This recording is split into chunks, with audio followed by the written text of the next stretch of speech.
Tanınmış meyxanaçı Vahid Qədimin Rusiyada sevgilisini bıçaqladığı haqda iddialar yayılıb. Qlobal İnfoaz məsələ ilə bağlı meyxanaçının həmkarı Mehman Əhmədli ilə əlaqə saxlayıb. O sözü gedən məlumatla tanış olduğunu və Vahid Qədimlə danışdığını deyib. Vahid dedi ki, xəbərlər həqiqətə əks etdirmir, belə bir hadisə baş verməyib. Həmkarı məlumatların hansı məqsədlə və niyə yayıldığını da bilmir. Qeyd edək ki, sosial şəbəkələrdə tanınmış meyxanaçı Vahid Qədimin sevgilisini bıçaqladığı haqda iddialar yayılıb.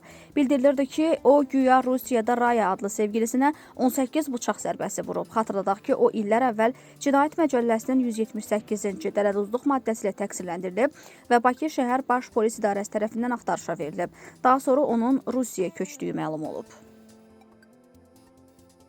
Şamaxı rayonunda qadın qətlə yetirilib. Daxili İşlər Nazirliyinin mətbuat xidmətinin regional qrupundan bildirilib ki, odlu silahdan açılan atəş nəticəsində qadın öldürülüb. İlkin məlumata görə hadisə rayon sakini əvvəllər polis şöbəsində polis nəfəri kimi xidmət etmiş, lakin bir müddət öncə öz arzusuyla xidmətdən xaric olunmuş. Qadının həyat yoldaşı hadisəni qısqanclıq zəminində törədib.